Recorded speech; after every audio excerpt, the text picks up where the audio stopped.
All right, let's go ahead and wrap up Georgia's blowout win over the Jackets. I thought it would be a solid win. I didn't know if it would be a blowout or not. I thought it would be a solid win. And Tech played fine in the first half, but Georgia really just played better. I mean, a 38-7 win is more than convincing. A couple things happened today that I didn't think would happen. First of all, the game lasted a little bit longer than 3 hours, 3 hours and 6 minutes. So that was not surprise, but I expected it to be 3 hours or fewer. Stoney Michel started today, and that's halftime. He really, I'm getting a sore throat. This season's been a long season, and Georgia just dominated Tech every single way today. I think it might have been one of Tech's lowest totals of the season rushing ball. They only wound up with I don't even think they had 300 yards rushing, and that's pretty low for them. Excuse me, 200 yards rushing. That was a 188 for the Jackets. Georgia outgained them. I mean, if you come to this game and you're Georgia Tech, you cannot have Georgia outgaining you on the ground. I mean, that's just not going to work. Jake Fromm's shaky start. This is becoming a pattern, but he really played well today. 224 yards, 12 of 16. Certainly could have had an interception at the beginning of the game, if not perhaps two, but definitely one. I'm not sure about the second one. I can't remember off the top of my head. It was not a good throw, one of them. But, Mecole Hardman with 120 yards all-purpose. Sony with 85. But yeah, 85 for Sony, who really just played well today. Nick with 55 yards. There was only 1 2-yard loss for the Dogs the entire day on the ground. For Tech, they gained 205, but they lost 17, so they went up with 188. Not much to say. It's not surprising. I mean, Georgia's the better team. The line was 10.5.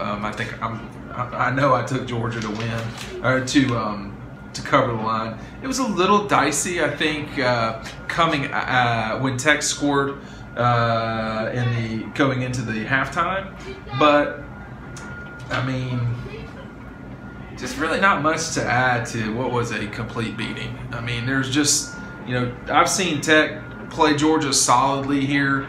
This was not as bad as the 2012 game, didn't feel like, but it was something in that ballpark. I mean, Paul Johnson is right. This is one of Georgia's best teams. He thinks it could be their best. We'll see. I mean, when you're sitting there watching Auburn and Alabama slug it out, it's hard to imagine this program winning that game. But they get their shot, and they're not. I don't think they're going to be surprised with what they have, with what the moment that comes to them on Saturday. This is an important moment for sure for Georgia. Its program, generally speaking, but for college football. And now, of course, I don't know who. I'm recording this right at halftime of Auburn, Alabama, so I can't know who's going to win that game. We've already seen Miami lose. I don't know what's going on with Wisconsin, and Clemson doesn't play for another 2 or 3 hours, so I can't know what's going on. I know Georgia won, and I know Ohio State won in the top 10. Beyond that, I don't know anything. So, but for the Dogs, this really is the biggest game in college football. It has been. For a long time. Now, obviously, the national championship game is going to get huge numbers, but the SEC championship, the last time Georgia and Alabama played for the right to play for the national championship, 16 million viewers watched it. It was the largest. It was the fifth. It was one of the top 5 games in the previous 10 years or so, something like that. So it was a huge number. So a rematch with Auburn would be giant, and then a Georgia-Alabama, I think, would get the biggest number, draw the largest eyeballs, and I think this program is going to be very interested in that game. I think for Georgia, they both of the teams that they could play presents an opportunity. I mean, if you get to play Auburn, you're not going to play as bad as you did the last time, and this atmosphere is going to be completely different. Auburn would be the quote-unquote home team, but the crowd. You would think it won't be 50-50. It would be more Georgia people in there, but it won't be 90% Auburn people. With Alabama, probably a very similar situation, but Georgia's going to have its crack at it. I mean, if you play Bama, that's the measuring stick of college football, generally speaking, for the last 10 years. And Georgia certainly doesn't appear to be a one-trick pony here. This program is I don't know if it's on the rise because it's where it's supposed to be. But it's Saturday will be what a lot of people have been waiting 5 years for. Since, Aaron left the field at the Dome, people have been waiting for this moment. They thought the moment had come in 2015 against when the last time Alabama was an underdog. But several of us knew there was too much wrong with that program at the time. Grayson Lambert, your starting quarterback, just couldn't do the job. Brian Schottenheimer was a horrible offensive coordinator. And frankly, Georgia was not ready for that moment at all. They were ready to party for sure, but not for the physical confrontation that was about to be had. This team, I'm not so sure. I mean, I think they will go into next week as an underdog. How much? I don't know. Touchdown or fewer probably points.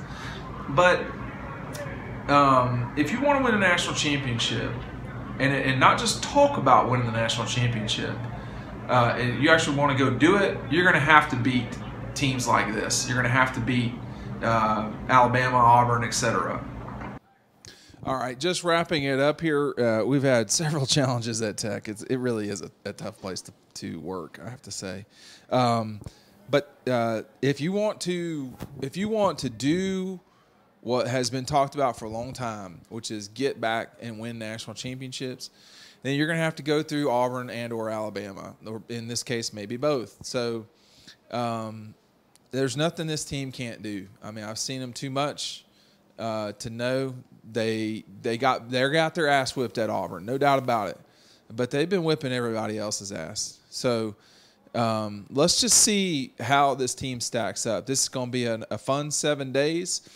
And if it's a win, you are probably off to the Rose Bowl, I guess. I'm not sure because Miami lost. So now there's really kind of no telling. And now you still got a little bit of time before. I mean, Clemson's got to keep it clean if they want to play in the Sugar Bowl. And then, let's just see what happens. I don't really know how things will shake out. There's so many variables still yet to be played. Clemson, South Carolina, Auburn, Alabama, the SEC, and the ACC championship. Those 4 games will determine a lot.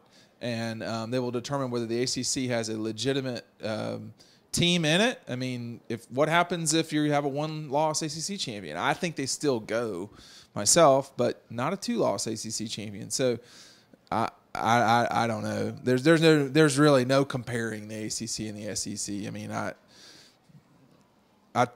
I think people should kind of let that go. I mean, this Florida State's horrible.